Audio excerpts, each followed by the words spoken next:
people who've never been to this space before for being brave and coming and checking out Voice of the Experience. And I also want to thank, there's a lot of faces who I see here all the time. So our really devoted members, thank you so much for showing up. This is exactly, I think, what the organizers of this event were hoping were to bring people who work on a variety of justice issues and finding a place where those issues intersect and how we can talk about how we can take action together. That's one of the goals out of the presentation and teaching for this evening. So I'm going to get started. My name is Emily Posner. I'm the General Counsel here at Voice of the Experience. I also have a food justice background and I love to learn. And I encourage all of y'all as you hear about this presentation to think about what you love about food, the food system, or growing food, or the earth or the land, and how your experience with those loves can influence the way that you seek justice in the world and the community that we work in. So, welcome to this presentation, which is about corporate agriculture's dependence on the system of criminal injustice. Ultimately, what you all are going to be learning about is a terrible practice that exists at the Louisiana State Penitentiary. But we also hope that you leave feeling inspired about ways that food and your relationship with food and the land can be a place to fight systems of criminal injustice as well as systems of food insecurity and food injustice and fight for food sovereignty. I'm just going to do a few slides, but people have been fighting for food justice and some of these intersectional issues for decades, centuries. The first picture up to the left is a picture of workers who were in the timber industry who went on strike here in Louisiana. We've got pictures of folks who have been involved with strikes in California. Because at the basis of a lot of the work that you're going to be hearing about, or the history that you're going to be hearing about, is that our food systems are dependent on, I would call, slave labor. So you're going to hear about how that functions in both prisons and outside of prison. And I love this slide because I also think that while our food system is so rooted in injustice, we can change the way we think about food and our relationship with food. And Malcolm X has said it, that revolution is based on land. Land is the basis of all independence. Land is the basis of freedom, justice, and equality. So I put that quote up just to sort of ground us in a revolutionary spirit, a spirit of change. And so let's keep this in mind as we learn from Ronald Marshall and Devin Wright later today. And ultimately, what we're hoping that you take away from this presentation is that you'll learn about how corporate agriculture is dependent upon systems that create physical harm, systems that create psychological harm, systems that create economic instability, systems that create climate instability, and systems that create ecological instability. So corporate agriculture is really sort of at a crux, at a juncture of how all of these systems of inequality interact and depend upon one another.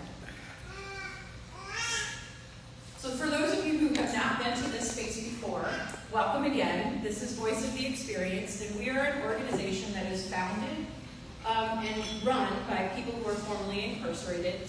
And our mission is to restore the full human, we put human rights first, and civil rights of those individuals who are currently and formerly incarcerated, as well as individuals who are impacted by the criminal justice system, because we don't want to exclude family members.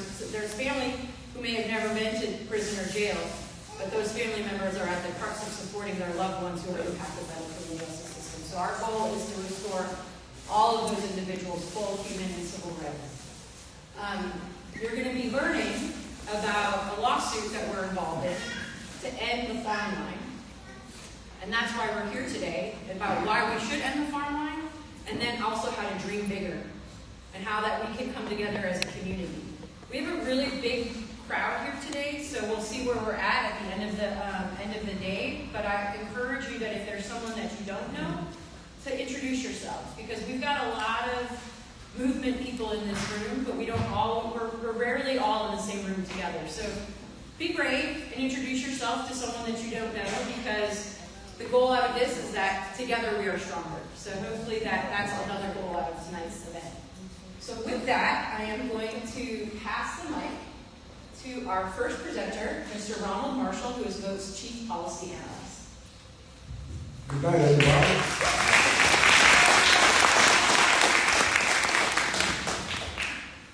Every time I present this presentation, it always comes out different because of the emotions in there. I'm from the culture where I spent a quarter century of my life in DOC. And every picture you have right there is a picture of the main prison complex in the Republic, in Angola. This is the field. That enormous, vast green area is the field.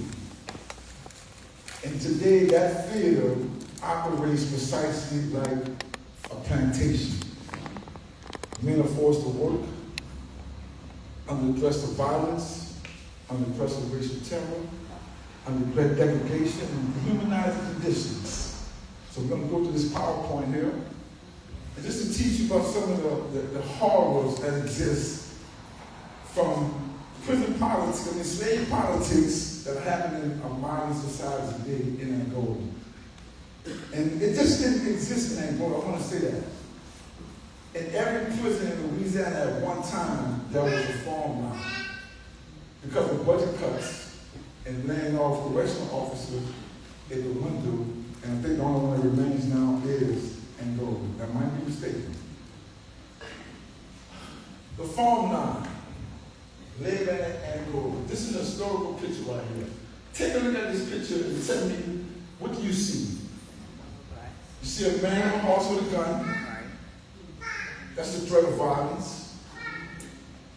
Another threat of violence is being placed in the cell if you don't work.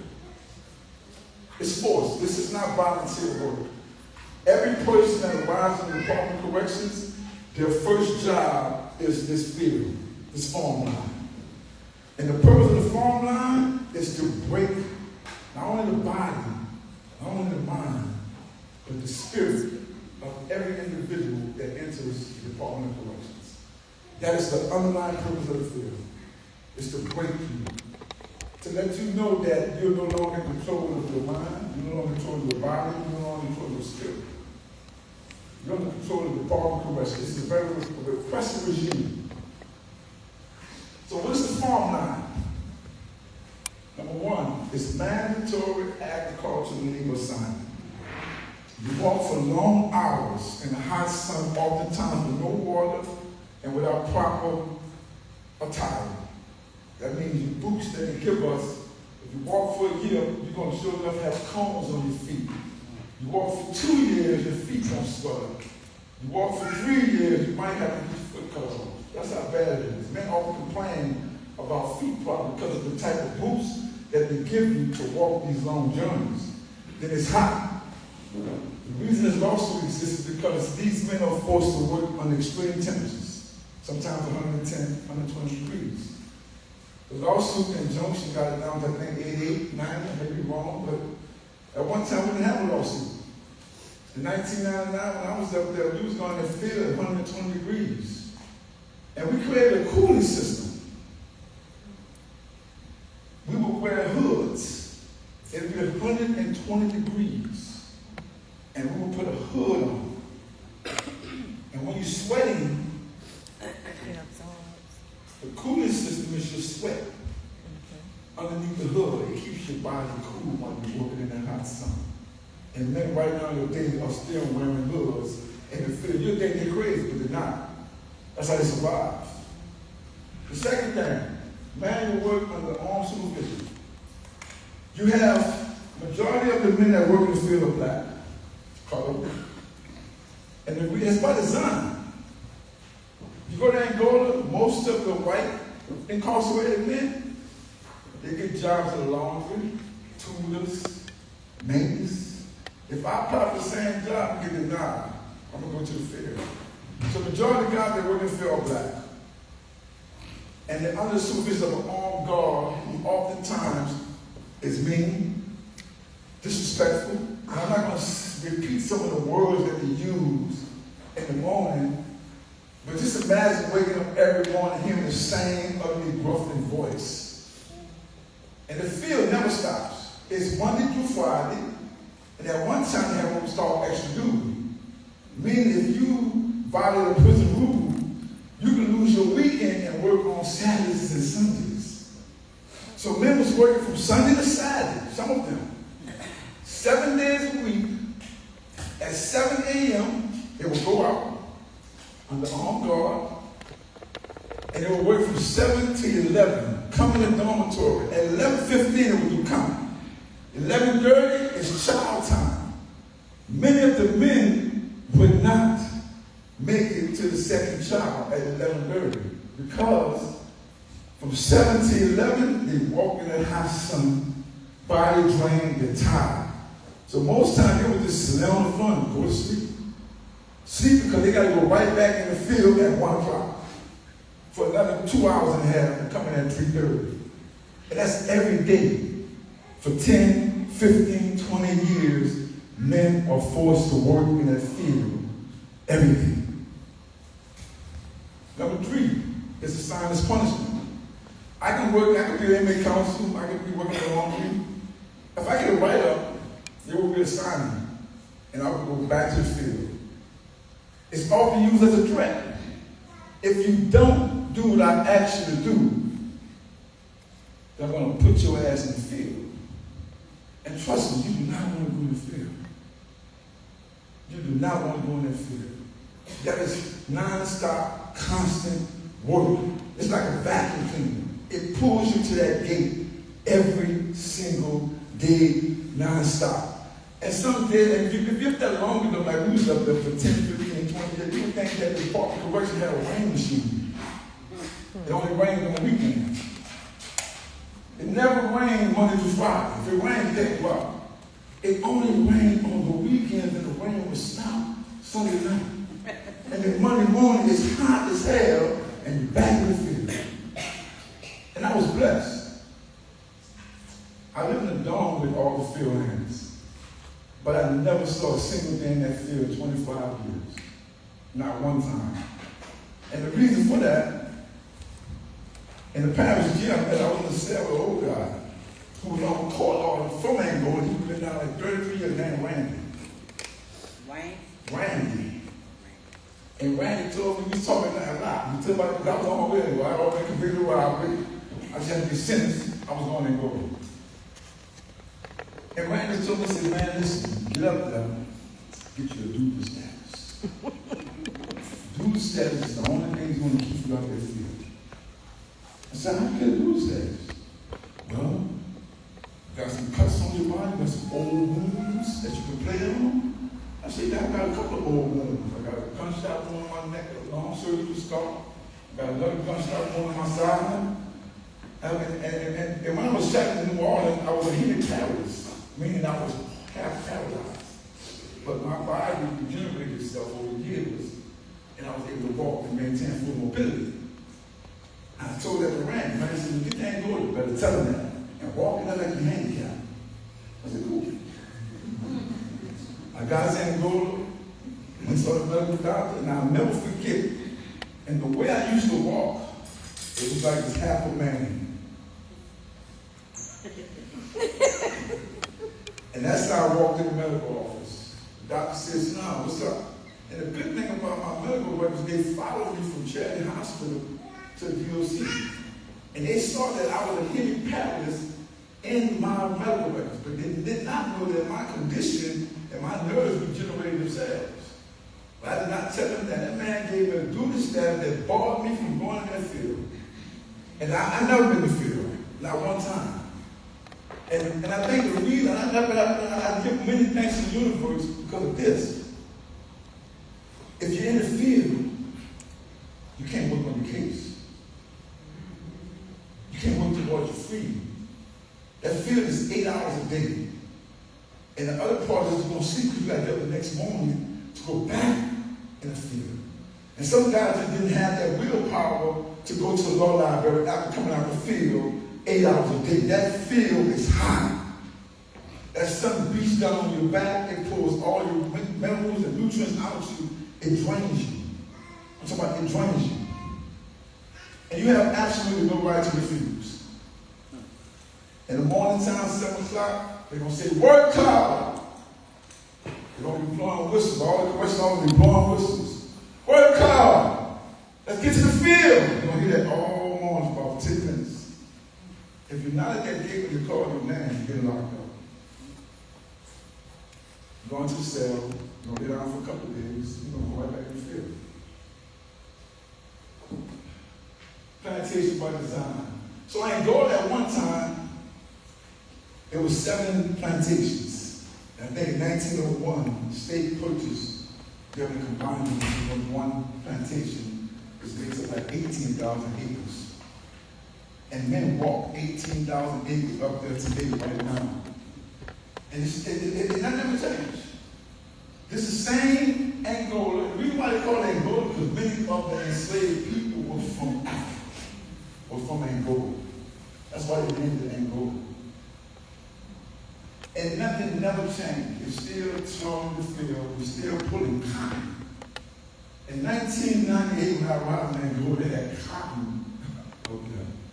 The same cotton that our ancestors probably picked in the 18 to 1700s still grow in Angola.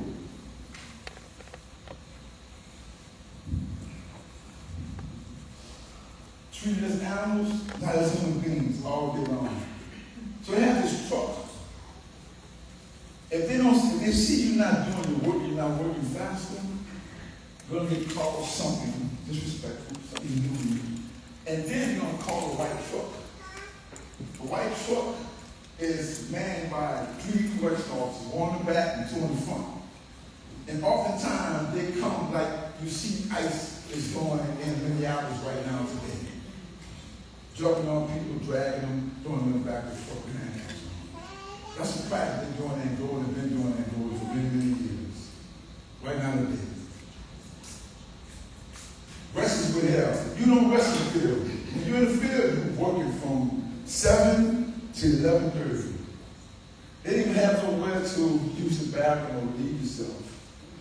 And at the time, they had a stand on each pot. So all the time, somebody was urinating on them in the field. Bathroom access, they didn't have the powder pots. The lost one believe bought about the powder pots.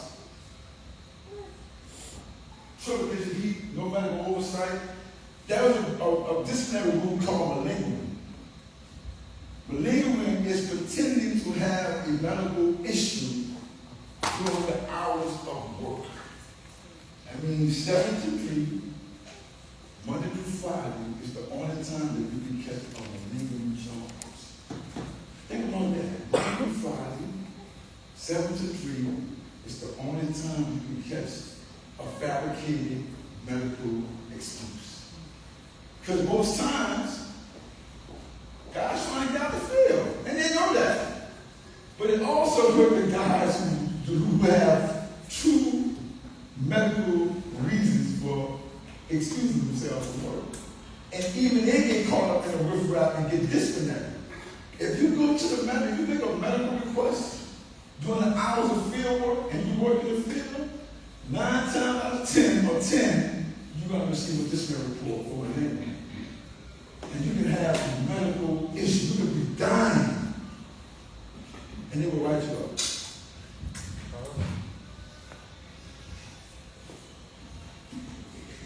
Language as a weapon. They still use the word nigger in Angola. What kind of noise is this? They're still using the word boy, nigger, in Angola. Y'all remember George Floyd? I know we do. When he used the mindset of the men and the women that worked in Angola, when I was there, he was dead. When George Floyd was murdered, Secretary James Blum issued a memo to all the DOC. Secretary Blum was the Secretary of DOC, appointed by the government. He wrote a memo requesting that every officer the time he was in dealing with George Floyd in that moment. He asked them if you had tattoos that represented racism, like the Confederate flag and statues, for them to cover them up, to honor their memories. He asked them to remove their Confederate stickers and flags off their cars. The very next day,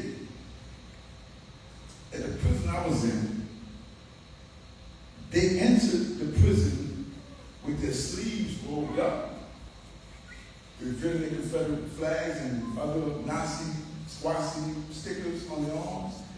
And the correctional officer who never had a Swazi or a tattoo on their body went out the next day and got a fresh one. And came to work with it revealed. So prison is this dark corner in society where if a person has racial tendencies, they can act them out without being caught or revealed. Prison creates that. My George Floyd moment happened in 2001. And every 6 months, it happened again and again and again and again. Men were being murdered, suffocated in county jail. The prison that they just reopened, county jail, was considered extended lockdown. They closed it down because of a lawsuit that many of us filed. Many of the correctional officers that worked in county at this time lived in federal prison for 30 years right now. That is the new ICE facility they just opened up in Angola. Threats of lynching is normal. You can often hear a correctional officer say, keep on playing with them, or put your ass in that tree. They tell you that. You're not ashamed of it. You're not ashamed of it. You're like I heard Trump speaking this morning. He's in full dictator mode. He said, I'm a dictator. It's coming out now. That's how it is in Angola. I will put your ass in that tree and leave you up there. Keep on playing with me. And he's serious. Retaliation, that's common. That's so common in Angola. I can file a lawsuit against him or her, and they can move him or her from off the tip from around me. The next correction officer that comes on is going to retaliate on their behalf. That's normal practice in Angola. Ancestral memory. I've heard this over and over and over and over. And the guys didn't really understand what he was saying at the time he was saying it, but I understood. They were walking the fields, and they would get nervous. They said they would get scared. Their anxiety would go up. And I just listen, because I know what's happening in their body. That's called intergenerational trauma that's passed down through the DNA. The DNA code remembers, but the mind was never told. Anxiety go up, stress levels go up. The old pathways that the ancestors used to survive all those many years in the fields, that's what they feel. It's a remembrance. So guys live with that. Professor Armstrong did a study, and she found between 2015 and 2021, close to 1,800 men died from medical-related deaths, and nobody killed them. And these were young men, some of them old, but they died. In 2023, this organization passed the Mental Healing Justice Act because nobody was caring for the mental well-being of incarcerated individuals. Prison imposes the worst trauma that you can experience as a human being. It's called complex trauma. It's layered. What I mean by it's layered, the fact that you are in prison injures every basic human need that you have. The need to love, the need to trust, the need for self-autonomy, the need to feel safe. You're injured. Nobody's not doing you anything, but just the fact that you're existing inside this space injures all those basic human needs. That's the first layer. And wrapped around that layer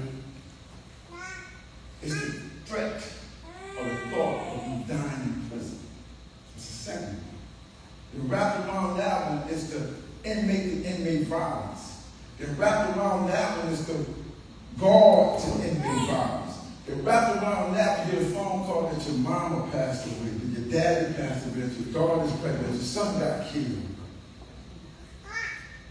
Now you don't have nobody to see your money.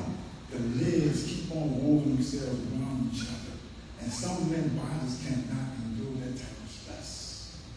And you wonder why 1,800 men died in prison from medical-related issues? High cortisone levels. That's why they died. And this is the main reason for that death. Going in the field every single day, enduring high anxiety levels, high cortisone, high stress, dealing with that complex trauma day in and day out. You can't endure that. Hard labor kills the body. And men are going to continue to die in prison as a result of stress related to that. Labor without purpose. There are absolutely no good reason for being in the field. They got a lot of jobs in prison that builds men ability, give them tools, give them a sense of satisfaction for doing the work they're doing, like hospitals or working in the farm. They got a bunch of jobs that give men a sense of satisfaction for their current situation. That place right there, it has absolutely none at all. No work related. It does nothing. You work in the field for 25 years. What you learn in that field, you cannot come out in society and make an honest living. It's impossible. But Devin just spoke to that, though. Devin just spoke to that. That's no vocational training. The crops. They go plant the crops today. Tomorrow, that same patch will be burning in smoke. Somebody will go out and literally set fire to it. It's symbolic. We don't eat the food, the soybean, the squash, the zucchini. We don't eat it not because we don't like it. We don't eat it because we probably got urine on it. That's why we don't eat it. This is a quote right here from a friend. He said, we worked hard in the field for almost 6 months. And later that day, a tractor turned the same dirt.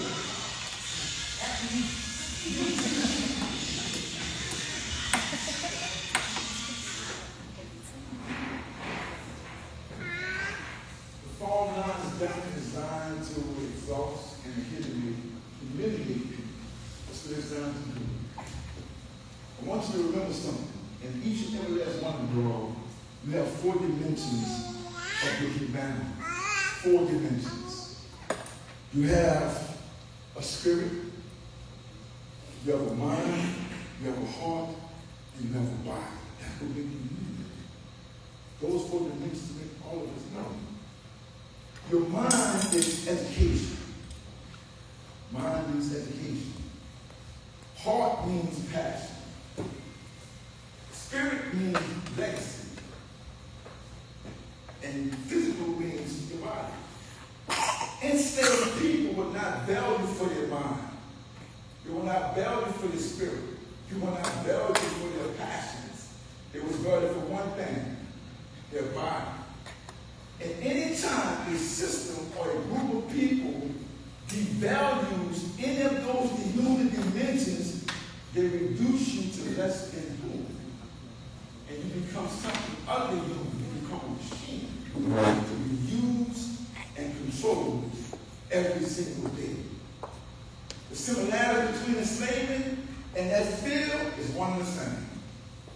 It never varied our mind, it never varied our spirit, it never varied our thoughts. All it varied was our body that produced the labor in that field right there. The mental toll. I spoke on that earlier, the constant threat. And not only that, even in the field is one of the most volatile workspaces in the prison system. The reason why is because in the dormitory, if you don't know it, personalities clash in the dormitory. men. The strong trying to occupy the weak. That happens in prison. And then when you line up at the gate to go in the field, they put a weapon in your hand, a hoe. And so many men have lost their lives in Farmline, simply walking from one patch of dirt to the other patch of dirt with their back to the enemy. And the whole land directly on top of their head. That happens in prison a lot. And men live with that threat of violence and make the enemy violence. That adds a little more to the stress level. It's high. Stress level every day, the stress level is at all-time high. So that amygdala is always on. And it is in the back of your brain.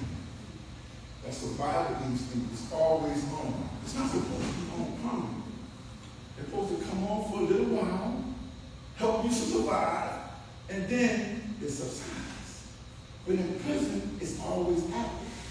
And when that amygdala is always active, that means other parts of the brain are what? Deactive. Because it can't coexist. You can't be calm and stressed at the same time. It's impossible. So most men in prison, stressed out. So the mental toll after X amount of years shows up as a heart attack, respiratory failure, cancer, diabetes, and a bunch of other medical issues that are down in that prison. That's how it shows up. And then some men, prior to them getting to the days of prison, they probably had 8, 9 adverse childhood experiences that they were dealing with. And then they get to prison, that's more weight on top of that. And then the body succumbs to a medical related death.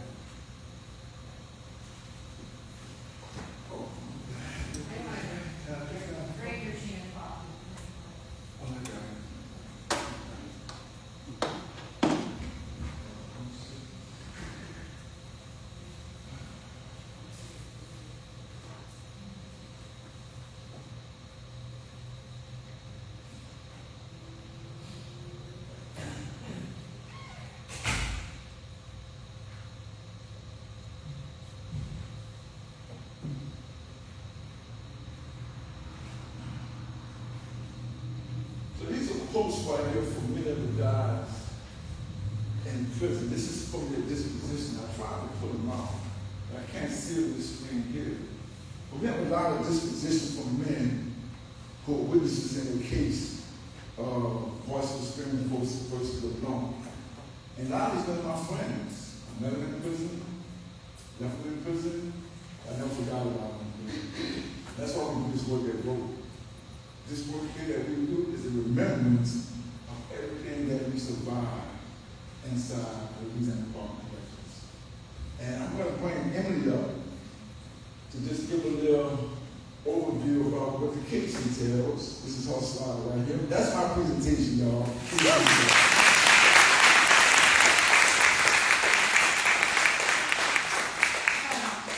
We're very lucky. We also have, Voice of the Experience vote is a plaintiff in this litigation against the Department of Corrections. So while I'm a lawyer, I'm not a lawyer on this case, and we do have one of our lawyers, Cindy Pouchot, is here as well to answer questions. But just to sort of kind of give you all an idea of the legal avenues that we're working towards. So I think Ronald has really grounded us in the moral and ethical avenues of why this Farmline practice should end, right? Unfortunately, oftentimes the law and courtrooms are slow to sort of catch up with the moral and ethical standards of the day. But we've got great lawyers on our team, and we have a really great piece of litigation that's going to trial at the beginning of February. And so hopefully the legal avenues that we're choosing will sway the judge to say that this is wrong, this is unconstitutional. So one of the avenues that we can think about is the Constitution, right? Is the 8th Amendment. So one of the Bill of Rights, the 8th Amendment prohibits the use of cruel and unusual punishment. That's one of the claims that's being brought in this piece of litigation, that this practice that is used violates the 8th Amendment, that it is cruel and unusual. And I think Ronald really grounded us in that this is not just physical harm of cruel and unusual. I think a lot of times when we think of the 8th Amendment, we think about physical harm to the body, right? Like a police officer can't beat you up. We know that. But what our lawsuit is trying to do is to show how the Farmline harms the whole body, the whole human, I should say, not the whole body, like Ronald explained. And our lawyers have done a fantastic job of outlining how the whole human is harmed by this practice. We have some great experts that are going to be talking about that as well as witness testimony. And then one of the other avenues that we're looking at is a federal law called the Americans with Disabilities Act, which prohibits discrimination against individuals who have statutorily recognized disabilities, and that the Farmline, as it is used right now, violates many individuals, many of the men who are in prisons, rights under the ADA. So if you have, Ronald talked about the duties, his duty says how he was able to avoid the harms of the Farmline. But unfortunately, up until our lawsuit, and we're already, because of the lawsuit, starting to see a lot of progressive changes. I mean, we want this thing to go away. We want it to be put to bed once and for all. But the Americans with Disabilities Act is hoping to also say that if you have a medication, I'm just using this as an example, that makes you more prone to injury from the sun, from sun exposure, you shouldn't be on the Farmline. And you could have like a mental health medication. And before our lawsuit, a lot of people were being harmfully exposed to the sun, basically because of their medications. And so other types of disabilities that are outlined and protected under the Americans with Disabilities Act, we're trying to make sure that there's proper policy and procedure through this litigation to make sure that those individuals are not being harmed by the Farmline. And so that, again, our goal is for this thing to go away. But I do want to, this won't be the opportunity right now because there's one more presentation, but we do have our lawyer here. If there's anything you want to correct right now, you're welcome to, but we will be able to answer questions. We'll have like an opportunity to have discussion and question and answer after this. But with that being said, we're going to move on to... This is the last slide right here. The Farmline is not history. History is something that happens in the past. This is happening right now today. Tomorrow is about to feel. And as I just said, we're going to bring up a presentation. We're going to bring up Devin Wright. Give her a proper introduction.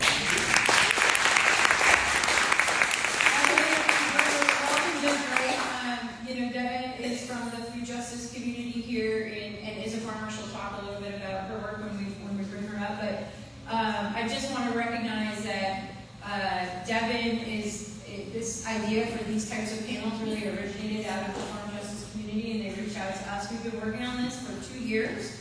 That's how long the litigation has been going on, for 2+ years at this point. So we're so excited that we're having this opportunity to bring this sort of vision to fruition. And with that, I'm going to welcome Devin Wright. Hi,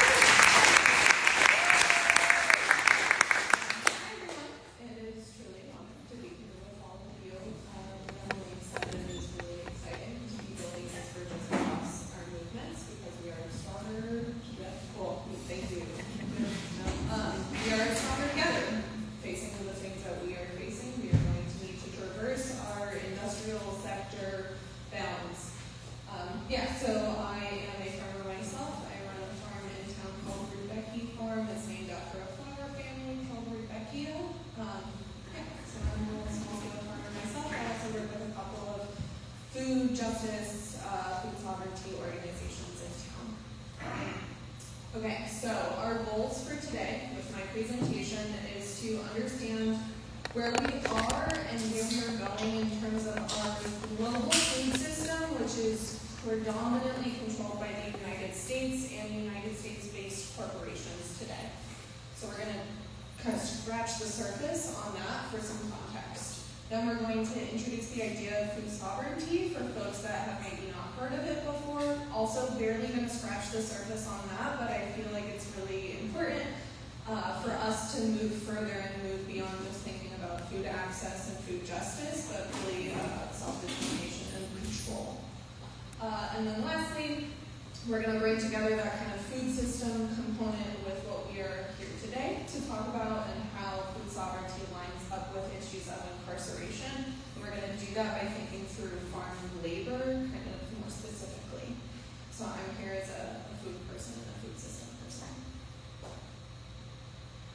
Okay, so the food system that we have, these are a lot of jargony words, and I'm going to try and walk us through all of these. So the system that we have, first and foremost, is a system that was established by very few people and benefits very few people, even today, or especially today. So, consolidated. This essentially gets at the number of people and corporations that control our food system. So in people's imaginaries, they tend to think of rolling fields and landscapes that are full of tons of small farms, and each of those small farms is controlled by a family that has absolute autonomy over what it is that they're producing, and they're making good livelihoods. That is very far from the truth of what is going on in America today. We have some small farms. Many of them are, let me back up. Most of America's farms are still technically family farms, but most of those families don't have control over what it is that they're doing, or if they do have control, they're using family as kind of a guise for really being a corporation. So we have a lot of farms that are really just corporations and companies that are operated under the guise of being family farms. When they are family farms that are small, they often have contracts with these larger corporations that control this kind of middle point of the supply chain, where they say, okay, small chicken farmer, I'm going to buy every single egg that you have. I'm going to name the exact conditions under which you're producing those eggs. I'm going to name the exact amount of money that I'm going to give you. None of it's going to be good. None of it's going to be healthy. None of it's going to be safe. And then I'm going to take those eggs, I'm going to turn around, and then I'm going to sell them on the global market. I'm going to sell them to Walmart, blah, blah, blah, whatever. And then they're going to sell them for really cheap, and I'm going to make most of the money as the guy in the middle. So we have these few people that operate large swaths of land as corporate farms. The average size of farm in America is 440 acres, which is 440 fields. It's very big relative to almost every other country in the world. So we have really big farms that are controlled by a very limited number of people, and we have a very limited, extremely limited number of corporations that control the products of our still big farms. That was not my best explanation, but we're going to move on. Commodified. This boils down to how we value food. So when food is a commodity, it is treated as not a right, essentially. So we are thinking of this kind of paradigm or distinction between food as being a right, food as something that you are entitled to, food as something that you should have access to, that you should be provided, that it should be healthy and local and beautiful and good, versus food that is a commodity, which means that we are trading food on financial markets. We are speculating about how much money we can make off of food. We are moving it to the place where we can make the most profit. We are buying it cheap. We are selling it high. And we, being like 5 people, so that is actually consolidated, but commodified means that food is not valued as a right. It's not valued as something that people need to eat. It is valued as something that can make some people money, and that's it. Industrialized. This gets back to the plantation. The plantation, in some theorists, which I agree with, mind, is kind of one of the first, if not the first, examples of an industry and an industrial development. It was the use of enslaved labor and human bodies as machines in order to create ultra-efficient systems for the production of profit and also the production of exploitation and violence and death. So we have these industrialized systems that have continued today that started really with the plantation. So we see lots of streamlining as much as possible, lots of really big machines, and then profit that's really concentrated at the top. Globalized. This is really cool. And so, like, by contrast to the other ones, a globalized food system is kind of cool for most consumers. It means we get bananas all the time. It means we get mangoes all the time. And that is sick. There are dancing downsides to that. It means that we don't know where those bananas come from. We don't know how many people were harmed. We don't know what their labor conditions look like, let alone in our own country. So we have some limited regulations around labor. Those almost always do not apply in other places, especially when we have American organizations or American corporations that are operating farms in other places. And then a conventional food system. This is mostly about like the care and keeping of the earth. So a conventional food system predominantly relies upon synthetic fertilizers, which is especially relevant for us here in South Louisiana, where we produce a lot of pesticides and fertilizers out of oil and gas. So synthetic pesticides and fertilizers produced from oil and gas, produced here. Those are kind of the bedrock of a conventional food system. Other kind of production practices like monocropping and just huge operations generally are also kind of tenets of what conventional agriculture looks like. This stands in opposition to what I know a lot of people in this room are doing, which is just generally alternative agriculture. So there's a lot of different ways to do it, but it tends to be a lot smaller. My farm is 3,000 square feet. Woo! It's beautiful, I love it. But not everyone.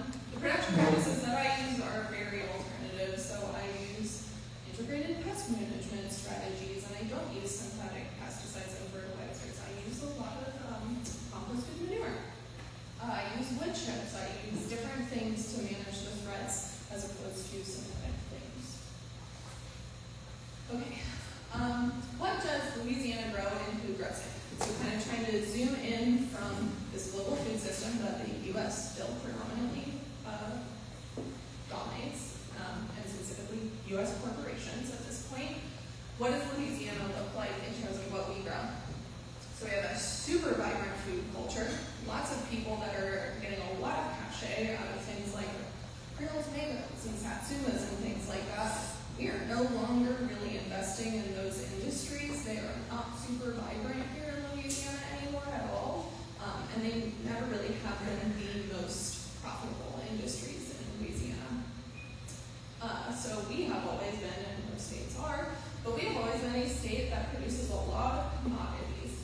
Things like sugar cane, which is our second top commodity, forestry, so that timber, we produce a lot of wood in this state. Poultry, that one is kind of surprising to me because I don't tend to see a lot of that.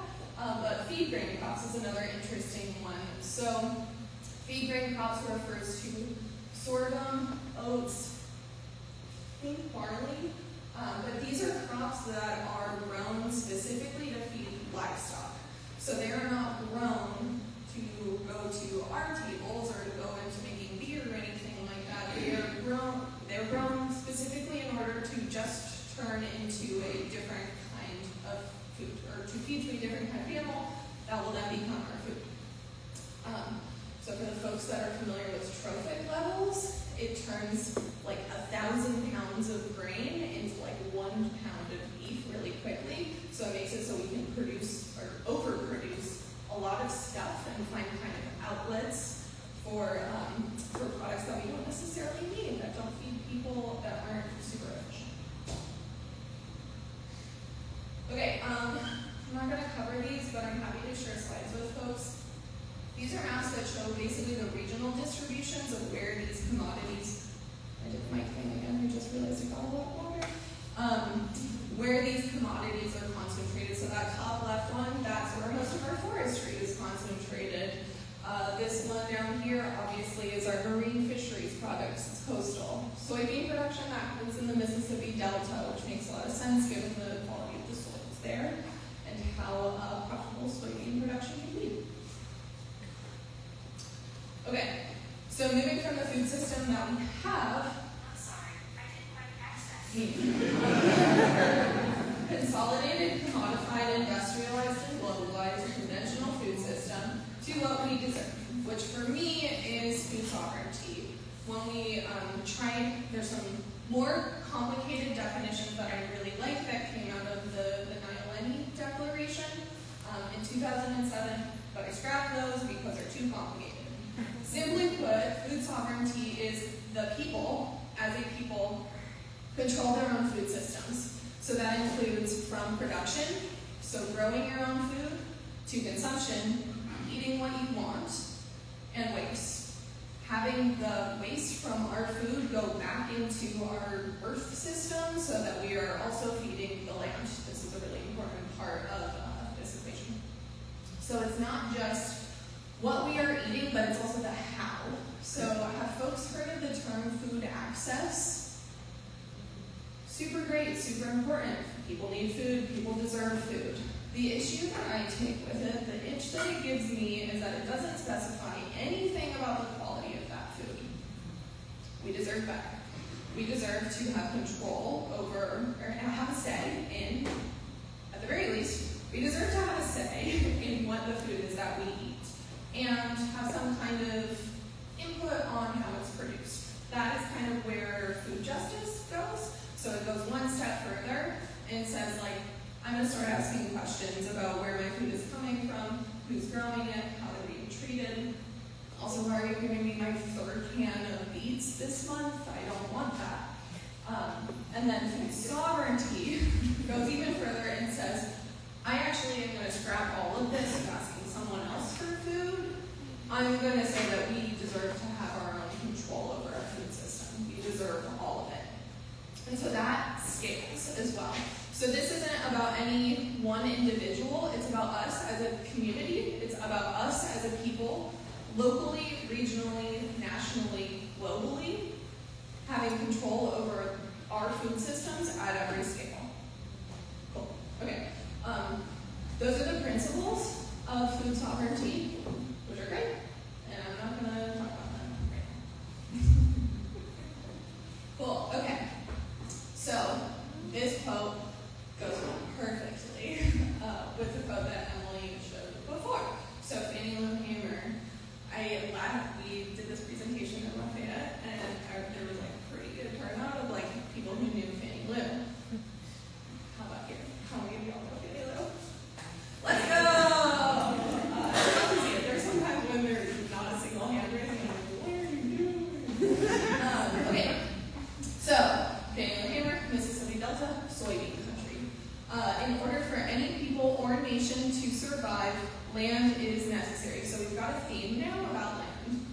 Down where we are, Mississippi Delta, food is used as a political weapon. But if you have a pig in your backyard, if you have some vegetables in your garden, you can feed yourself and your family, and nobody can push you around.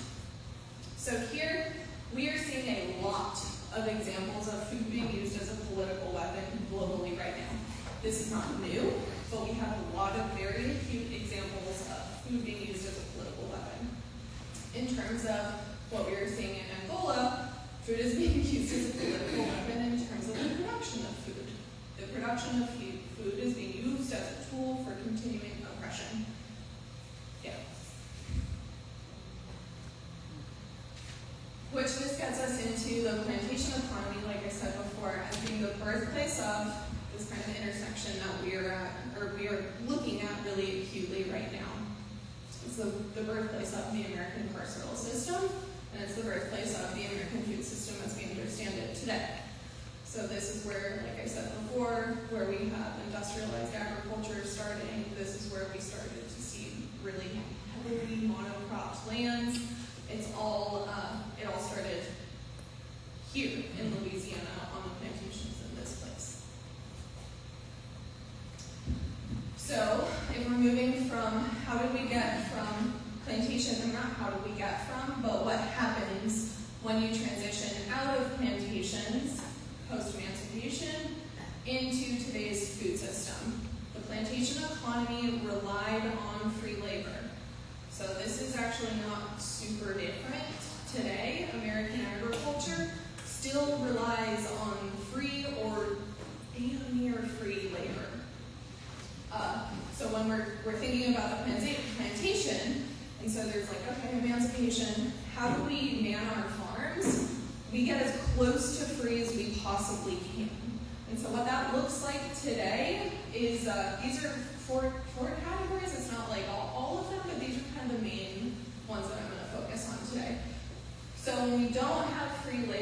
we try and find free or nearly free labor in other places. So what that looks like, probably for a number of farm folks in this room, is that you, as a small farm owner, so not a big guy, you as a 3,000 square foot small farm owner, exploit your own labor. You end up exploiting your friend's labor. You end up exploiting farmers in the room are laughing. You exploit your friend's labor. You exploit volunteer labor. It's out of the goodness of their heart, and it's like kind of edgy to call it exploitation, but people are doing labor that typically is something that's paid for, and they're not being paid for it, which is a form of wage theft, legally. I think I'll ask you that later.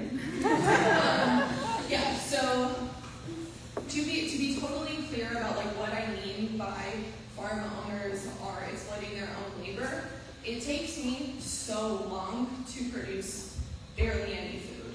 I'm doing my best, but I had my biggest invoice yet, and it was $197. Let's go. And that was the product, okay, so actually, let me back up even further. I'm going to tell you all of my books. So I'm a relatively new farm. I took a long time to build. So I have 4 invoices that totaled $450, and that was hundreds of hours of work. So if we're thinking of what my hourly pay to myself is, that is way below minimum wage. It is not as low as free. It is not slavery. I am absolutely choosing to do this to myself, so it is different, but it is exploitation of myself and also my partner, who I don't pay anything to, and he comes and helps. So that's category 1. Category 2 is farm workers. These are the people that have less control over what they do with their time. They need a wage. So farm workers tend to be exploited because there are not good jobs. They do not have benefits. And it depends on the type of farm worker that you are. Lots of exploitation happens in that industry, or in our industry, in my industry, for farm workers. Machines. Machines were a great replacement for free labor. They just turned things that were done by bodies into things that were done by machines. So there was a lot of invention that happened. We have a lot of big tractors that took the place of a lot of labor. Important to note, there are not a lot of tractors that can do the work that is needed to grow fruits and vegetables. We are talking about big tractors are used to grow commodities. Big tractors grow soy, corn, wheat, all sugarcane. Big tractors don't really grow bell peppers. That's human labor that you need to do that. And then incarcerated people. So this is obviously a population that has no control over what it is that they're doing. And they are still free. I think it's 2 or 3 cents an hour. 2 cents an hour to work the Farmline at Angola. Okay, so what we have in America, in American agriculture, is a race to the bottom.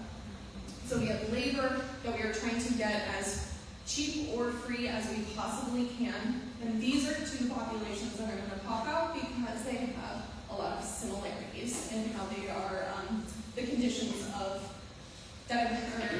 the circumstances surrounding those particular positions.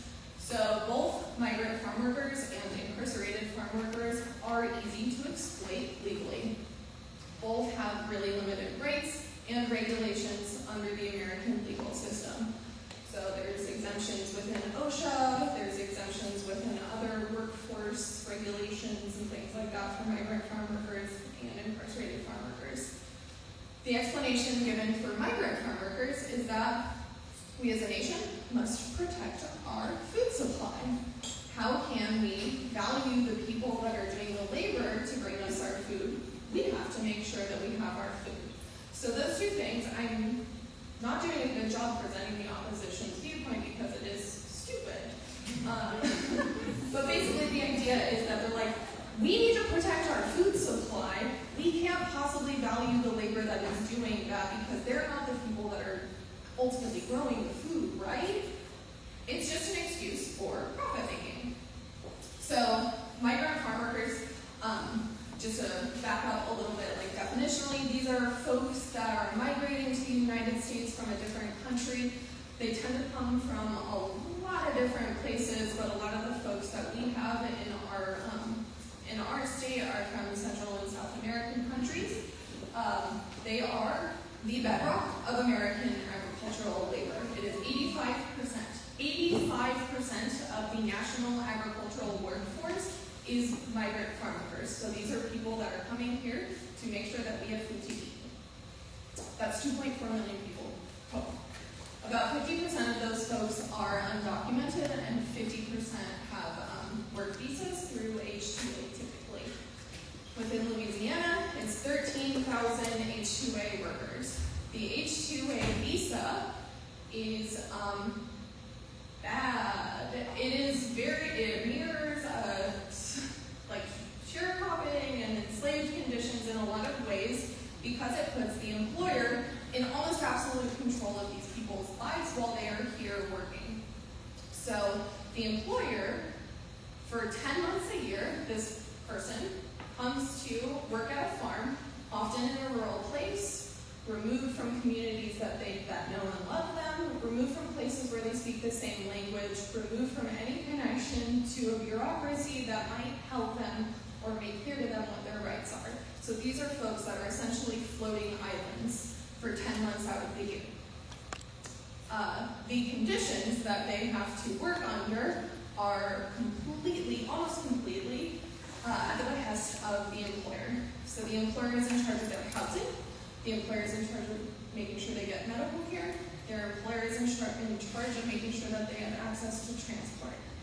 If you have regulatory enforcement, those conditions might be okay. If you don't have regulatory enforcement, in rural Louisiana, for example, those conditions are probably pretty bad, pretty exploited. Yeah. Okay, so moving on to incarcerated farm workers. There are presently hundreds of prison farms in the United States. There are 7 in Louisiana. I'm pretty sure. You said 1, and now I'm checking my numbers too. But I believe that there are 7 in Louisiana still, and that number appears to be growing. So I've had conversations with folks that have provided technical assistance to Louisiana prisons that are looking to bring their farms back online. So this is not something that is going away. This is something that is increasing. Our folks are trying to increase this because we are constantly racing to the bottom. We need more free labor, especially under the conditions that we are under right now, where we are trying to deport all of our domestic agricultural workforce. Who is going to grow our food if we deport 2.4 million people, the bedrock of American agriculture? Back to incarcerated farm workers.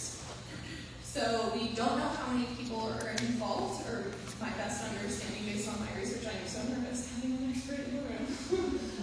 My best understanding is that we don't know how many people are involved officially in prison agriculture nationally or within Louisiana. There just isn't great data, transparency in this industry, generally speaking. Yeah. Okay. So it's kind of small, but I highly recommend everyone go check out prisonagriculture.com. Prison Agriculture Lab, really great work, interactive story maps and stuff like that about prison agriculture in the United States writ large.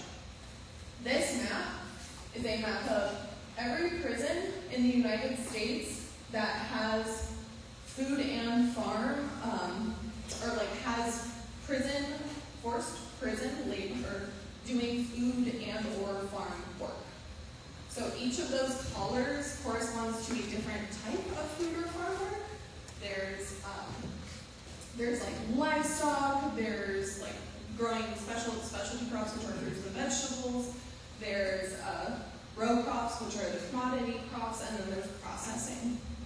So in Colorado, for example, which is where the Prison Agriculture Lab folks are based, if you eat buffalo mozzarella in that state, it is almost certainly been processed by an incarcerated person. Like they just know, like they've done enough research that they're like, yeah, 95% of buffalo mozzarella in Colorado is processed by incarcerated people.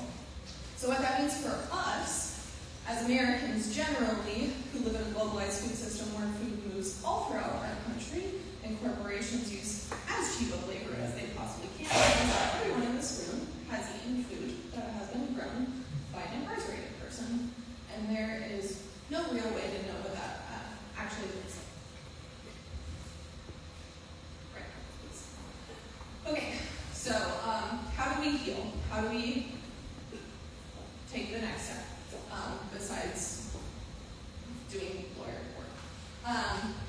We take back control. So what that means in terms of the intersection of incarceration and food means that we fight the bad. So it's really annoying, it's very slow, but it also means when there is an opportunity to or a call to action to, you call your reps, you sign the petitions, you participate in boycotts, you go to the teaching sessions, you go to the hearings.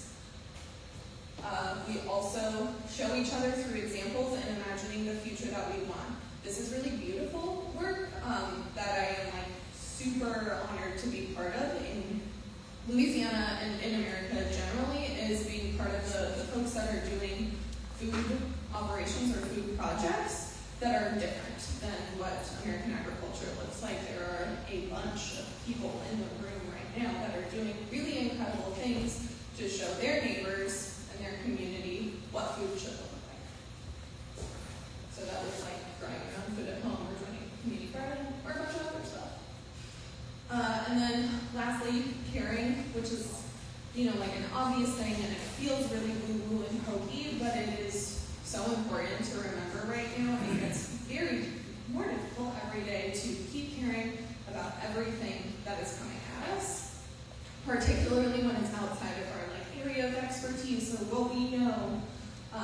But the fun thing about food is that caring can be really joyful because all of us already have a relationship to food. So caring looks like cooking a meal or saving, saving a plate for your neighbor. It can look like thinking of the farmer or the farmer or whoever's growing your own food, considering what their conditions might be, being grateful for their labor, and just continuing to think of those folks. One thing that is very resource privilege, but I do think is relative to say, is that we are not going to use our dollars out of the food system issues that we are in, but there is a cool program in Louisiana and actually in a lot of places nationwide where you can go to the farmer's market and you can pay with your SNAP dollars, and they'll even double your dollars if you go. So it is, if you have the time and you have SNAP dollars, it's nice to go to the farmer's market. You can get $80 worth of produce at the cost of $40. So that is a good thing to do. And then where do we overlap? We overlap with this case. And what can you do? Yeah.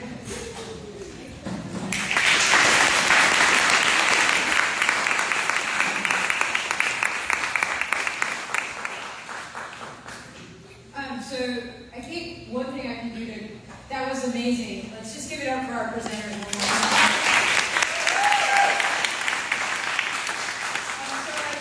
Just sort of quickly, what Ronald was saying is that, and I believe this is right, Sammy, is that the Farmline is used for punishment, the punishment piece of it, right? The piece where people are being sent out to pick crops with their hands as if they were back in the antebellum South. That only exists in Angola. But there are prison farms that are, at least 7 prisons here in Louisiana and at prisons across the country. So there is a farm line in Angola of guys who are ranching, right? Who are ranching with the cows that are there. That's not the farmland that we're trying to shut down with this case. The farmland that we're trying to shut down with this case is the farmland that is used purely for disciplinary purposes to erode the human rights of individuals who are at the Louisiana State Penitentiary. So we've got Sammy here, who's one of our lawyers. One of the action pieces, just so that before we pop into our question and answer and conversation that we're going to have, is that most people do have a handout. There's a QR code on that handout. That QR code will take you to a registration if you're interested in coming to the Farmline trial, where we're putting the Farmline on trial is to say that this is a practice that has to end. We've got one of our lawyers, like I say, right here. We are trying to pack the court for Thursday, February 5th. We're going to have a press conference. Hopefully there'll be lunch. I believe there's going to be lunch provided for people. And so if you're interested in going, we would encourage you to register so that we can help coordinate transportation, because obviously if you want to go on your own, that's cool, but we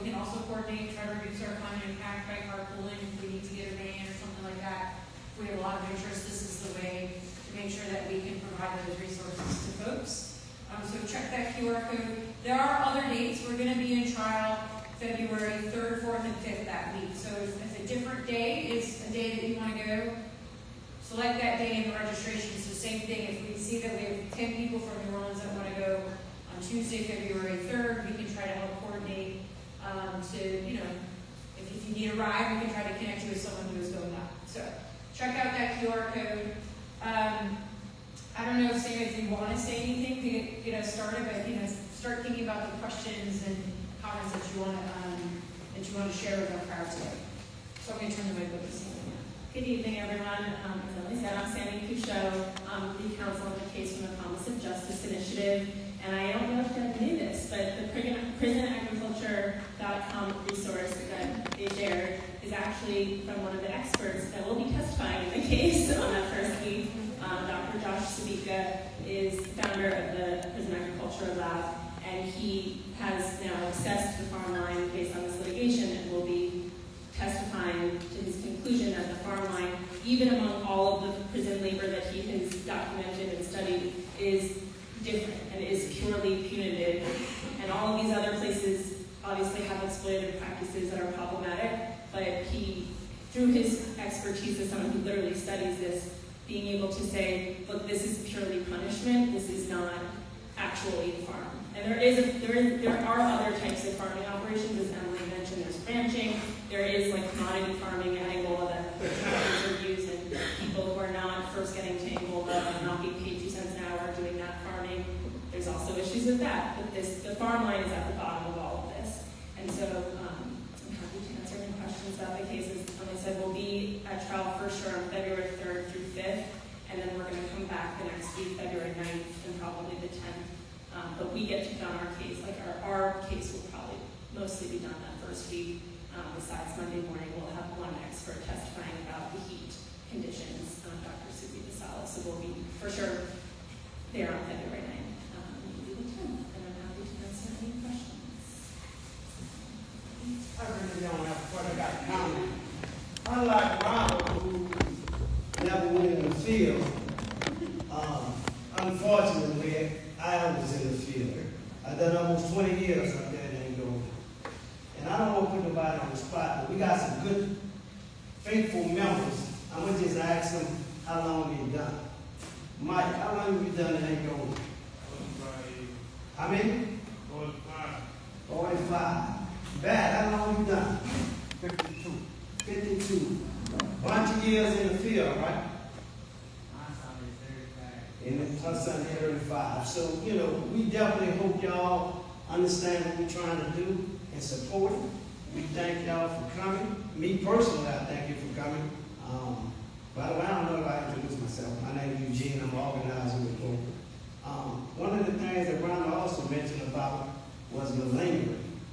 And I remember one time I was up there, I was playing basketball, and my leg was hurting, my shin. I just knew, you know how you know your body, you know something wrong.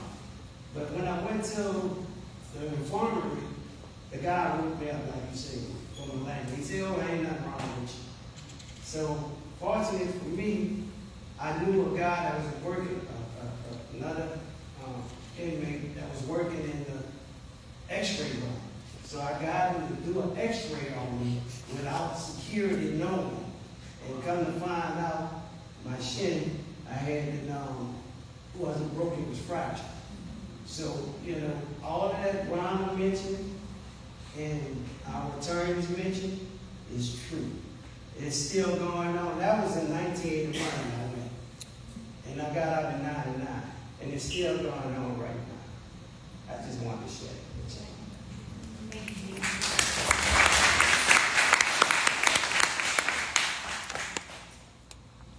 So does anyone in this room have any questions or comments?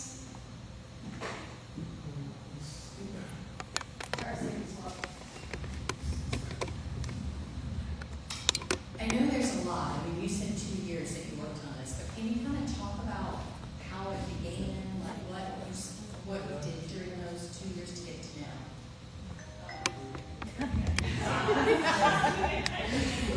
The question was, and so that everyone can hear, is we know that the case has been ongoing for 2 years, but the question was what's been going on these 2 years, but also how did you get to the point that you do litigation trial pre-litigation kind of work did y'all do? Thank you for that question. So from the Promise of Justice Initiative's perspective, this was part of a campaign that we launched called Implantation Prisons, which started with an investigation about forced labor in Louisiana. And so I feel like many of y'all have probably seen our documentary about that, called Forced Labor in Louisiana. We also have a website that has video. That is not yet public. But we have a website that is public that has video testimonials from people staff members about their experience being forced to labor in the Louisiana incarceration system. And so that kind of investigation turned into the proposal to litigate Farmline as the thing that most embodied our continuation of slavery to modern domestic incarceration, and is just the most viscerally obvious connection of exploited forced labor in our prison legal system. We were lucky Vogue is interested in partnering with us as a plaintiff. So the plaintiffs are Vogue as an associational plaintiff, and then we have 7 individuals at Angola. And we, over the past 2.5 years, have litigated intensely. We filed a lot of emergency motions before the summers to ensure that people have protections for the high heat that we've been experiencing. We filed the cases in November 2023, and at that time, December 2023 was the hottest summer in Louisiana. And every year, as we know, because of climate change, it's just getting hotter and hotter. So we've been able to win a lot of protections that are really important for people's just being able to live and be able to be safely out there. But as Emily said, the goal is to end the farm line. And so we've been able to get things like more frequent and longer breaks. Angola just sent me a drone video of 20 new shade pavilions that they have constructed in the field to have right before trial. So there was no shade in the fields before the litigation, and now there's like these big shade pavilions with benches and fans and water that they're going to have, that they have in every field now. And and Emily also alluded to this, the duty status issue. When we started, there were a few hundred people that had what Angola calls heat precaution duty statuses, which says you can't go out on the farm line at a certain temperature. So now they have 1,800 people, as opposed to 200 with heat precaution duty statuses. And at trial, we're arguing that that is still not enough under the Americans with Disabilities Act. So those are some of the things we've been working on related to the heat claim, but now at trial, we get to finally put on our full case about why the farm line needs to end, not related to the heat, but related to the dignitary harm, the psychological harm, the intentional invocation of slavery to mostly Black men as they enter the system and as they're sent back there for punishment.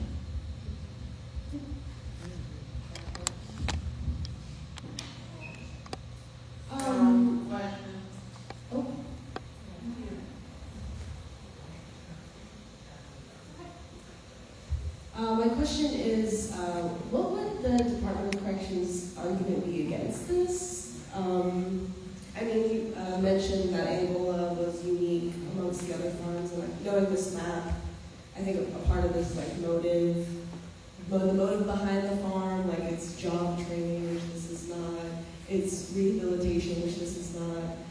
What would be their argument against this lawsuit?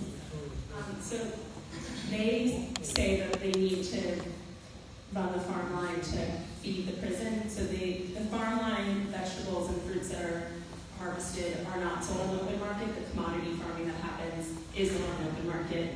The farm line in the litigation, there's no dispute they're not selling it.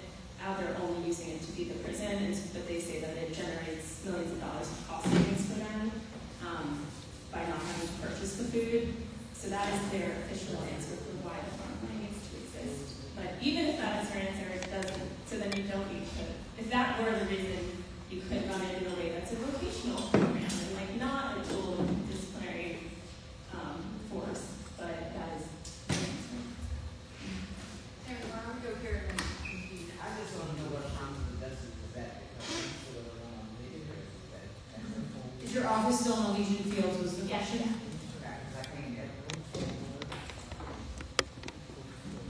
Hi, this is for Ronald. With the prisoners being treated so badly in the field, is there a big suicide rate? Yes, so when Camp J was a disciplinary prison, it's still locked now. And had a subset of men who lived in Camp J. And they called themselves the Camp J warriors because they refused to go in the field. And those of us who were in population, they called us housemates. And in Camp J, the suicide rate was extremely high. Because those guys in the cell refused to work for the state. And as a result of that, that cell began to close in on many of them. And suicide rates increased. Also, the murder rate inside Camp J increased as well, because the Camp J warriors, not only did they dislike the house Negroes, they disliked the correctional officers as well. So that was this ongoing feud at Camp J between the warriors and the correctional officers because they didn't want to field. It got so bad that one of the wardens began to reassign all the Camp J warriors to the fields, kicking them out of Camp J. Y'all been back in 15, 20 years, time to go. The days of you being in Camp J, just laying down, you go in the cell now, you go in the field. And somebody they wash it all up, tomorrow we have a wash up. But yes, to answer your question, suicide rates did increase. Mr. Brown, let me ask you a question. Is it I'm thinking about, this is a short question. Was there ever a limit on how long they could stay in Camp J? Because my son was in there 9 years. That was no limit. They had members in there 20 years, 30 years. There was Camp J warriors. They called themselves Camp J warriors. But they refused to work for the white man, they refused to work for the system, and they stayed in that cell until they died, some of them. Some of them stayed in the cell until their death. They refused to work in that field, refused, and they made Camp J their home. Just for clarification, when you say a cell, are you talking about solitary confinement? Yes, so Camp J was one-man cells, and it was for the most egregious disciplinary infractions. Stabbing, drugs, contraband, you get sent to Camp J. And most of the men who was in Camp J, they chose to make that their final resting place. They refused to come to the population. They want to move. They went from level 1 to level 2 to level 3, back down to level 1. And I say levels is like the status. And the status dictates your privileges. If you're on level 1, you have very restricted privileges. If you're on level 2, you got a little more privileges. If you're on level 3, you go to the store, you come on the hallway, walk around, so the levels dictate your privilege. But the Camp J warrior, from one level to the next, they never wanted to exit Camp J.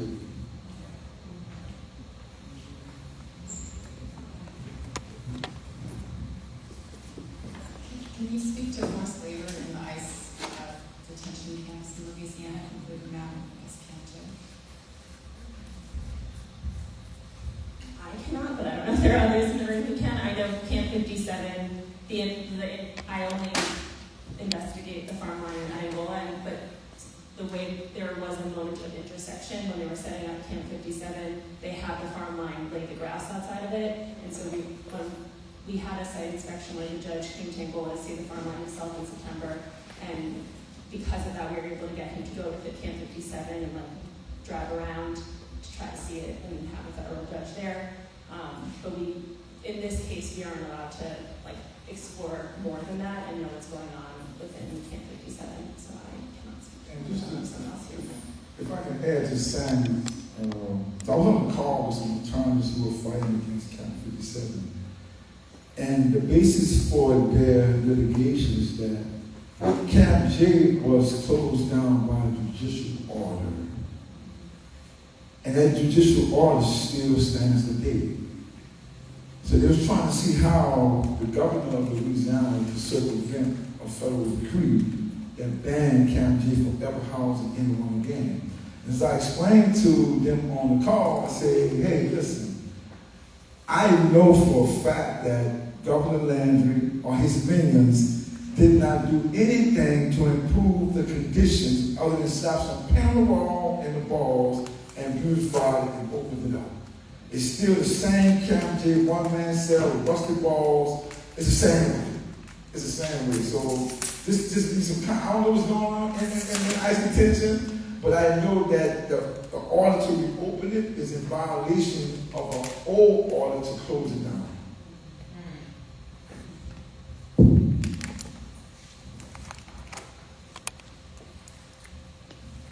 Thank you, Ronald, as well as you for your presentation. My question is, in the event that the judge resides with the Department of Correction, what would be the next recourse? That is a great question.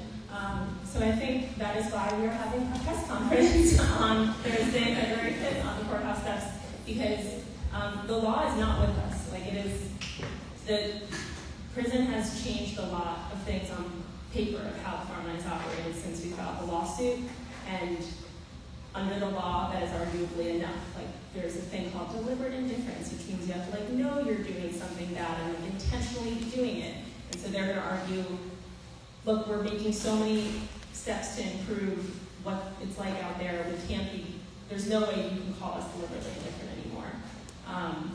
We have counters to that we will argue that you can come see, but it is definitely a possibility that the judge sides with them. And so I think this does have to be putting them on trial in the public sphere, in the media, and calling out and saying this Farmline needs to end is kind of the next step beyond inside the courtroom is outside the courtroom, and that's what Book knows how to do better than I do as a lawyer at PJI, but just keeping up education about this and awareness and calling and shaming DOC.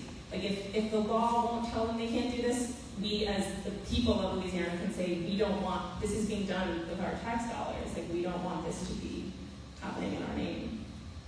And I'll just add a little, there's another legal avenue for an appeal, but I mean, I think this room is an inspiration to what the next steps would be, is that together we can fight these types of systemic forms of oppression that exist, whether it's the way we spend our money, we show up in the legislature demanding change. Ronald has tried to do, has written potential laws to change the way labor works inside the commercial system. We don't have a friendly legislature right now, but 2027 is right around the corner. We got to vote Jeff Landry out. So we have to continue to work across the spheres, the way that, we all have to have a job. So it's like, if you're farming, I get it. You guys are working nonstop. We're over here working in the legislature nonstop. But in these moments where we can come together, whether that's in 2027, we got to do it. And so, our power is vested in places like here. And when we show up, we have to pack that courtroom. The judge has to see that we care. The judge will respond, I promise you, if he sees that the community is behind him. So, I really hope that you all will consider coming up. And if you can't come, that's totally cool. There's a lot of, we have these slides, there's lots of places to get involved. So just stay involved. Even if it's just getting a plate, we ate all the food, so you can't take a plate today. But, I love that, like, take a plate to your neighbor. Like, that's how we build community to make sure that these systems that are keeping us separate and oppressed crumble. I think I saw, and I'll run these mics and you two can share this if that works for you guys. I just had a quick question about when you guys win the case, because y'all will win. What are the measurements? I know that you said, like, over the past years, they have been, y'all have done site visits about, like, making sure that they have, like, the shades and all of that, stuff that they're trying to make sure that can't fight this. But once you guys will, what are some measurements that will be taken to make sure that this doesn't come, it doesn't keep happening, and making sure that, like, they are compliant with it? That's the word. We are asking for the court to say the way they're running the Farmline right now is unconstitutional because it is attacking the dignity of man. And like that is just the way that they're running it can't be fixed, and so we're asking to end the Farmline. The judge has kind of already said he feels like he doesn't have the authority to do that, so we are giving out specific ways of potential things like what you're asking about. So on the heat-related claims, for example, we're asking for more people to have duty statuses. And I think the duty status thing is technically you're allowed to go out if you have a duty status until the temperature reaches a certain amount. But there was one Farmline that this past summer, the prison said, we're actually just going to stop that Farmline entirely because too many people have people crossing duty statuses and it's not worth it. so that Farmline now, they're saying you can't even talk about it in litigation because it doesn't exist anymore, but it only doesn't exist because of the litigation. So things like that where you just make it so hard for them to operate it that it's not worth it for them anymore.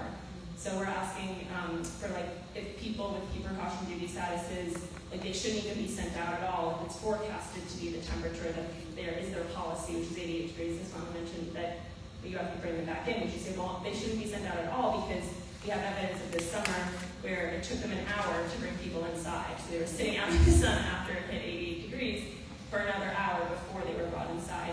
So little things like that to try to like chip at their ability to run this and make it so onerous for them that they just say like this isn't worth it for us to do anymore. And from a policy perspective, we have two pieces of legislation going to be advanced this year. Like I'm going to say, it's a bad committee that we're in. The first one is the Fair Wages Act, which will require those incarcerated working in the field to be compensated for their labor. Right now, they're somewhere between 2 cents to 4 cents. We're trying to get up to about $3 to $4 an hour, right? That's the first part. The second part is the Federal of the Safety Act, which requires DOC to ensure that everybody who works, not just the farmline, if you have a job in prison, that you are provided the proper equipment to do the job, and not just your bare hands and your bare feet. This is the case in a lot of job situations. DOC requires men to just wake up in the morning and go into a gas pump with nothing on their face, nothing on their body, and pump freaking gas. That's just how DOC operates. So that's two pieces that we're going to be advancing this year: the Fair Wages Act and the Safety and Justice Act. Question?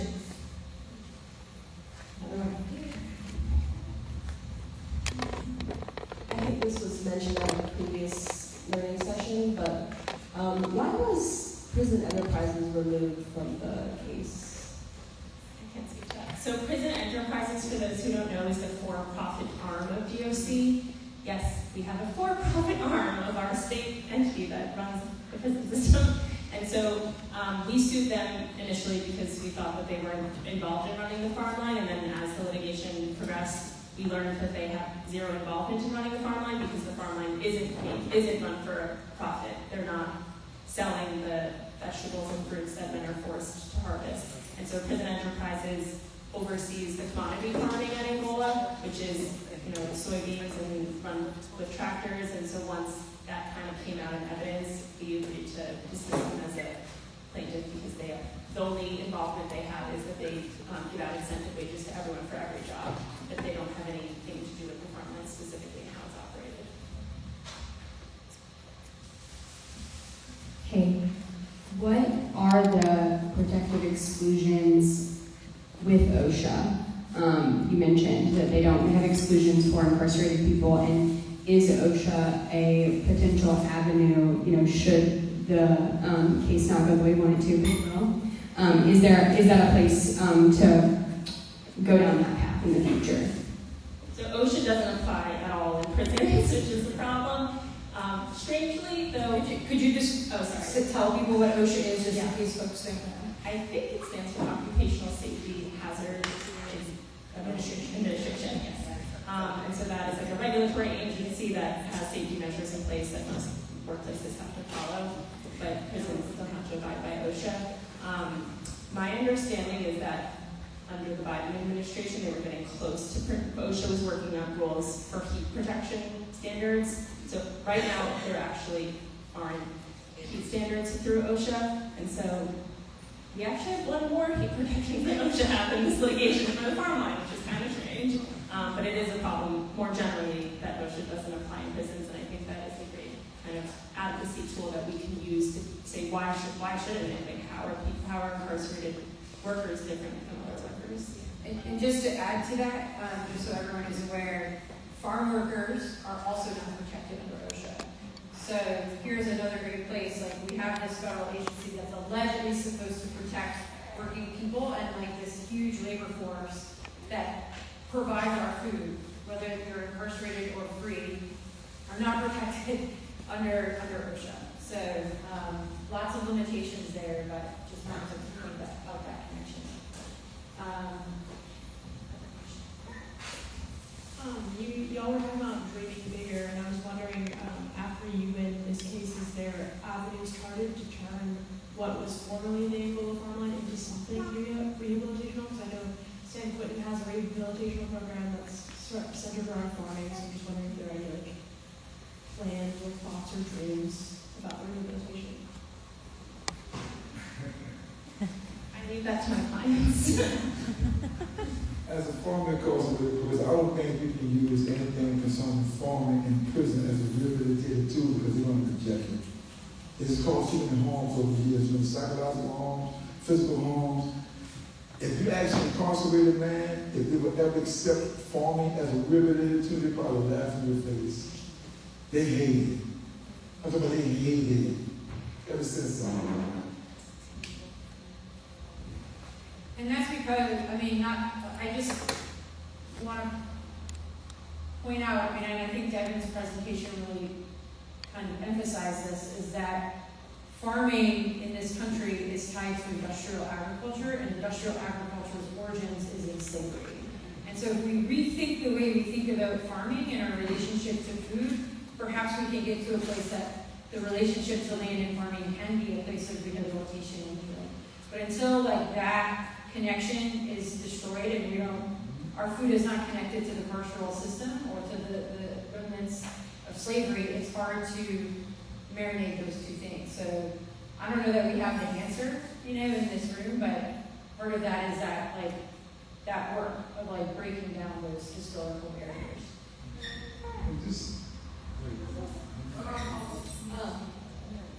Farming is not small-scale farming. Any kind of farming that would potentially be rehabilitated is not profitable. So that's an important consideration as well. I also don't want anything that I don't think that there's a way that the embodied trauma that happens on a prison can be the same physical space where psychological rehabilitation happens. So I don't think it works from economic, workforce development or psychological angles. And then in terms of dreaming bigger, we only got to 400 years of history. So Angola is actually the site of where, and I learned this at the last session, which was very cool.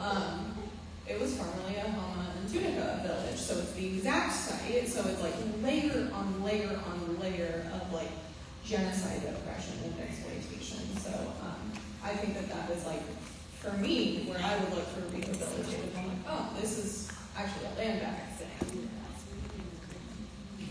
I was going to speak to that point up.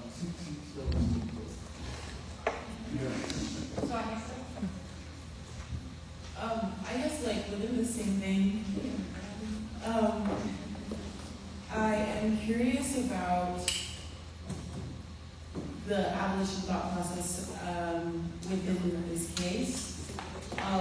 Therefore, then there being farms that are in operation in Louisiana that are for profit and are selling things, and so I'm where can we all find more information about the experiences of the people on these other farms as well? Or do y'all have research that you've been doing to understand maybe the nuanced differences and similarities between those things?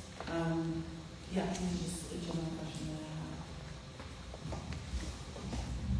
have. So you spoke about abolitionists and abolishing prisons. Yeah. And the rest of the other farm lines that exist that y'all spoke to in Louisiana. So I'm not an abolitionist by nature, but I lived inside prison for 25 years, and there are just some people in prison who belong to prison. I've just been very involved. They got men who I myself would not release into the society. They're going to continue to rape women and children, or continue to kill men and women.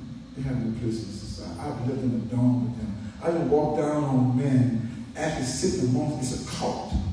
That mindset, that rape a man is a cult, is cultish. They actually sit in the bed talking about how they molested a 3-4-year-old kid. They're laughing about it. And you're thinking, I would abolish the prison of that human being into this society? I'm not an abolitionist by nature, because I lived inside prison and I know the wells behind the bar. Don't get me wrong, you got a lot of beautiful men that belongs in our society. But not to the extent that we're going to abolish prison and release everybody into our society, because it just don't belong in our society. That's just being wrong.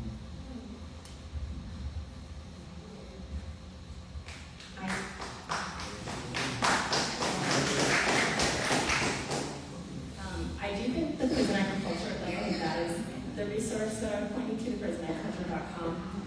We, in the litigation, haven't gotten information about the chronic beef farming. But my understanding is it's not sold, like, none of us would be buying anything that is grown there. It's like animal feed for the most part, and things that are sold on, like, the open market that is, you would understand, but I don't, but isn't, like, sold to supermarkets. So in terms of, like, because I think one way I could imagine is by protesting and buying things that were made there, that happening wouldn't be available, so it would take more creativity. Don't need me to put his answer, he does.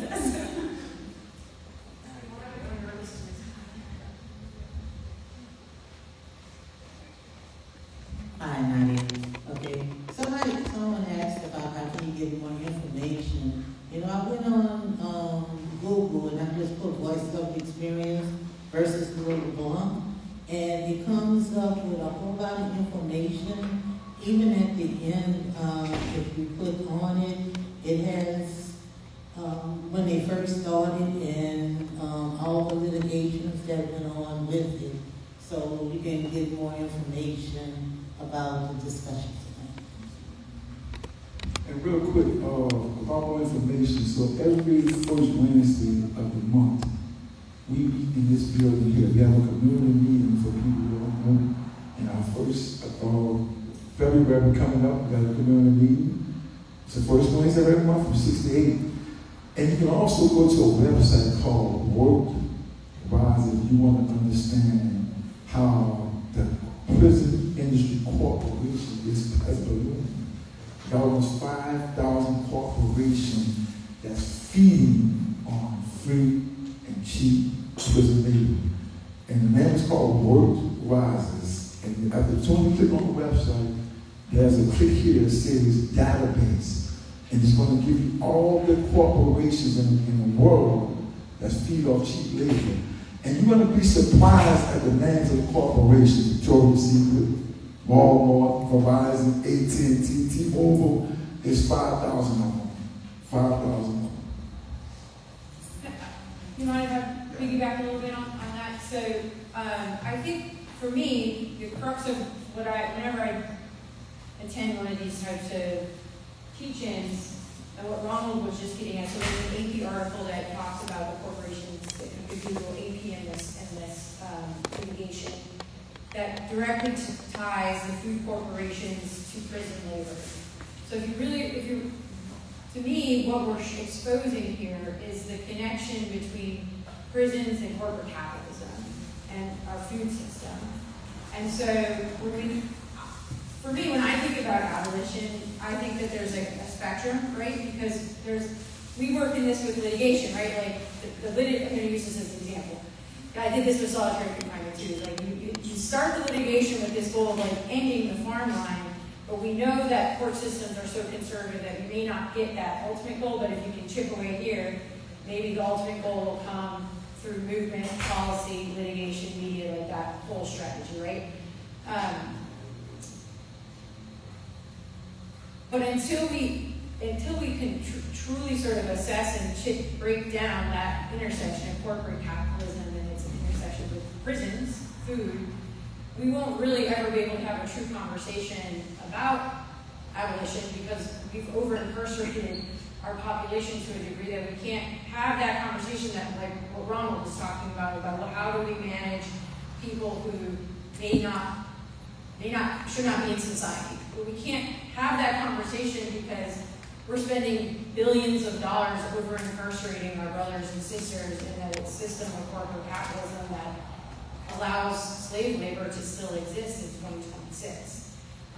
So, I mean, I really appreciated your question because I think, some of it is like taking the time to do our own edification.